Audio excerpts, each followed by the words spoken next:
metal. It feels cool and solid in your palm. This coin is more than just money. It is a tiny time machine. Each scratch on its surface tells a story.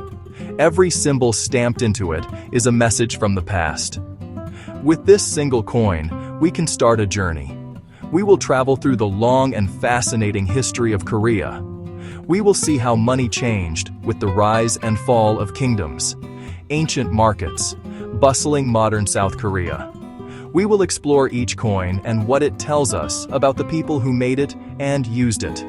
This essay will be your guide on this adventure. We will follow the story of Korean coins in order. We will start with the very first forms of money. Then we will move through the great dynasties. We will see the challenges of war and foreign rule. Finally, we will arrive in the present day. For each important coin, we will uncover its secrets. We will keep the language simple and the facts clear. Our journey begins long ago, before the first round coin was ever struck. In ancient Korea, people did not use money as we know it. They relied on barter.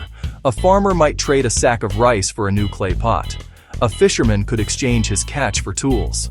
This system worked for small communities. But as trade grew more complex, people needed something easier. They needed a common item that everyone agreed had value.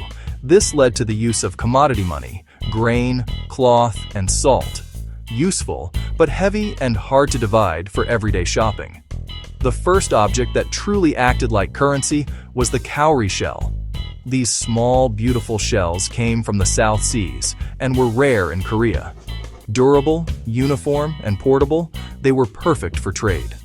We cannot date it exactly, but the practice is thousands of years old. It shows early Koreans were part of a larger trade network. Cowries became the pocket change of the ancient world. As society entered the Three Kingdoms period, 57 BC to 935 AD, the need for a more sophisticated currency grew.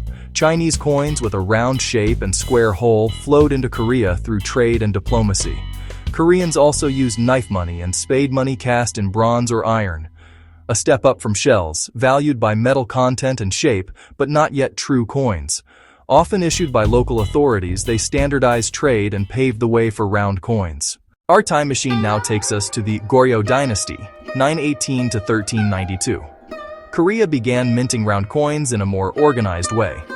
The first significant coin was the Gaeonwon Jungbo, issued in 996, modeled after Chinese coins. Round coin, square hole, and an inscription meaning first circulating treasure. But many people still preferred grain or cloth. Coins did not circulate widely. For large noble transactions, the government issued silver vases called yunbyong, stamped for purity and shaped like the peninsula. Then came the Joseon dynasty, 1392 to 1897. After early attempts, Joseon succeeded with one coin.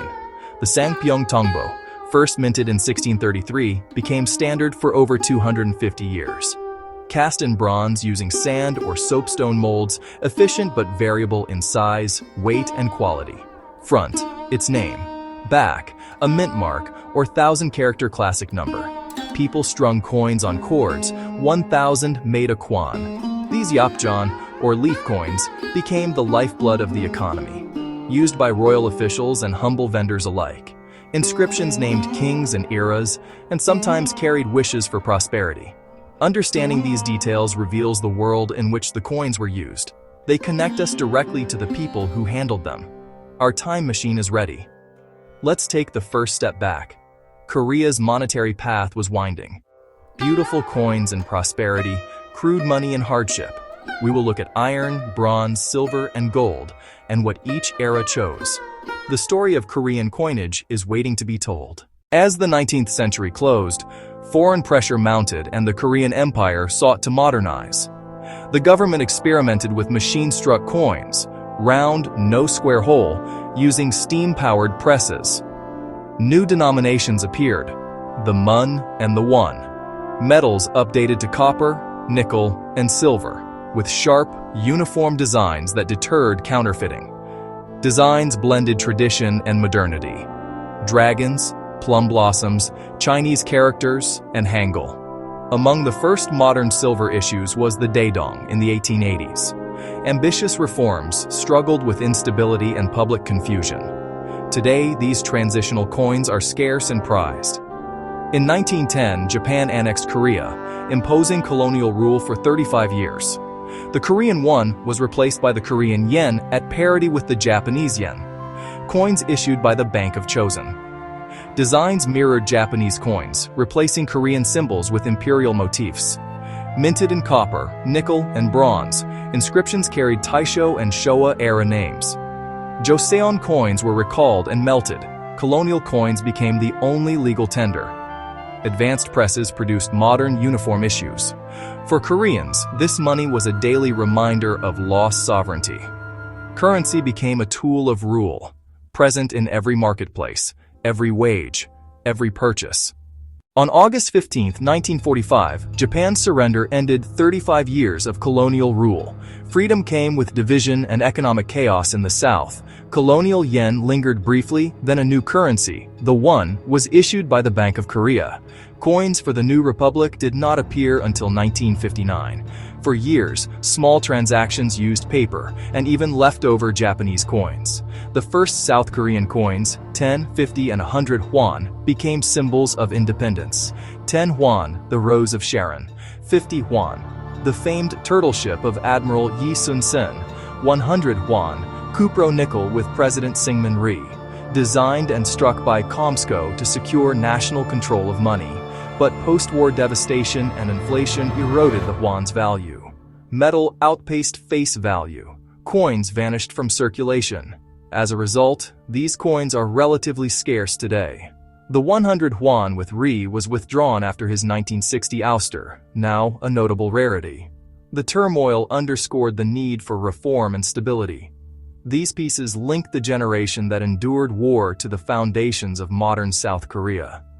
A bold first step, insufficient alone, but essential to a nation finding its footing. In 1962, a new won replaced the won at 10 won to 1 won to fight inflation and stabilize the economy. 1966 introduced 1, 5, and 10 won coins. 1 won, Rose of Sharon, aluminum. 5 won, Gyeobukseon, aluminum. 10 won, Dabotap Pagoda, originally bronze. As the economy grew, 100 won, 1970, 50 won, 1972, and 500 won, 1982, joined the set. Rising metal costs drove changes, like the 10 won shifting to copper-plated aluminum in 2006. The 1 and 5 won coins rarely circulate. Most prices round to the nearest 10. Comsco strikes modern coins with tactile edges and anti-counterfeiting features. Coins persist amid digital payments. Clear hangul and numerals and steady designs foster trust. The 100 won with Admiral Yi is an icon of national pride. If you are inspired to collect, start simple and build knowledge. Sangpyeong Tongbo are centuries old yet affordable and easy to find. Collect by mint marks for a fun, educational set. Modern issues can be pulled from change or bought as mint sets. Older dynasties are scarcer and costlier. Rarity and condition drive value. Consider graded coins and popular commemoratives in silver and gold. Return to the coin in your hand, our time machine. From ancient Yopjeon to the modern 500 won, each bears a story. It has passed through countless hands and witnessed history, big and small. By studying coins, we learn economics and politics. We also see art and technology in miniature. They reflect identity, resilience, and the miracle on the Han River. Each coin is a chapter in the grand story of Korea. Holding one is like shaking hands with the past, a small metal key that unlocks a world waiting for you to explore. From shells and spades to cranes and admirals, the evolving face of a nation in the palm of your hand. The story of Korean coinage continues, quietly circulating, preserving memory. Thank you for traveling through time with a simple, extraordinary coin. If you enjoyed this journey, join us for more stories etched in metal.